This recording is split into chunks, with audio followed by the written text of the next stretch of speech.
कहानी है एक ऐसे गांव की जहां हर कोई अपनी गरीबी से जूझ रहा था, लेकिन उनमें से एक आदमी था भोला, जो ईमानदारी और मेहनत की मिसाल था। भोला अपनी पत्नी धनिया और छोटे बेटे मुन्ना के साथ पहाड़ी गांव सोनपुर में रहता था। गांव छोटा था पर लोगों के दिल उतने ही बड़े। लेकिन भूख, गरीबी और बेरोजगारी हर दिन की कहानी थी।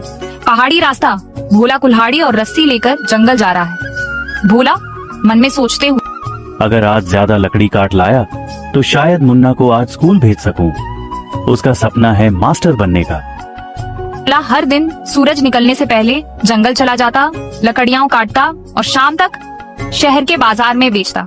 लेकिन लकड़ी खरीदने वाला व्यापारी सेठ चुन्नी लाल हर बार कुछ न कुछ बहाना बनाकर उसका मेहनताना काट लेता।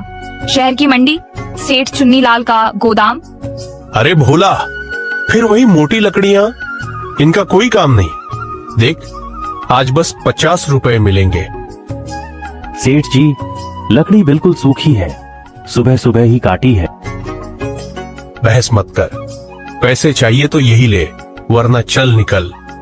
भोला चुपचाप पैसे लेकर लौट आता। उसे गुस्सा नहीं आता था, बस एक चिंता सताती थी, मुन्ना की पढ़ाई और धनिया की दवाई।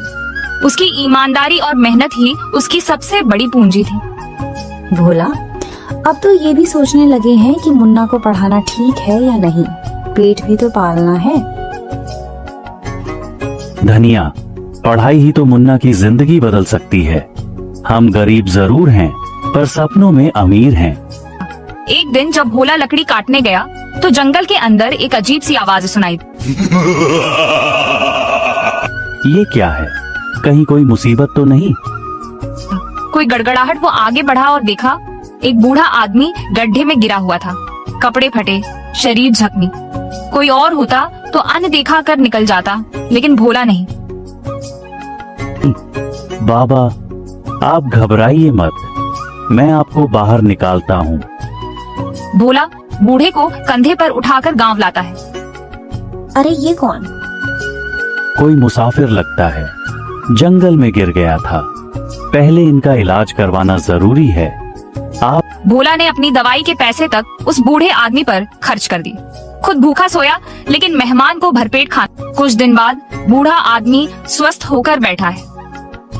भोला, मैं कोई साधारण आदमी नहीं हूँ। मैं शहर का सबसे बड़ा जमींदार हूँ, राज बहादुर सिंह। मैं अपने बेटे की ईमानदारी की परीक्षा लेने गांवों में भटकता हूँ और तू पास हो गया। आप जमींदार? लेकिन क्यों? राज बहादुर ने भोला को अपनी जमीन की देखरेख की जिम्मेदारी दी और साथ ही मुन्ना की पढ़ाई का पूरा खर्च उठाने का वादा किया। नया घर, मुन्ना यूनिफॉर्म में स्कूल जा रहा है। बाबा, आज मेरा पहला इंटरव्यू है टीचर बनने का। जाओ बेटा, अब तुम्हें कोई नहीं रोक सकता। मुन्ना यूनिफॉर्म में स्कूल जा रहा है। बच्चों, याद रखना, ईमानदारी भले देर से जीतती है, लेकिन जीतती जरूर है। भोला का संघर्ष, उसकी ईमानदारी और धैर्य, यही उसके बेटे की कामयाबी की नींव बना। कहानी बताती है कि जो सच्चा होता है उसके हिस्से में भगवान भी इनाम भेजता है, सही वक्त पर।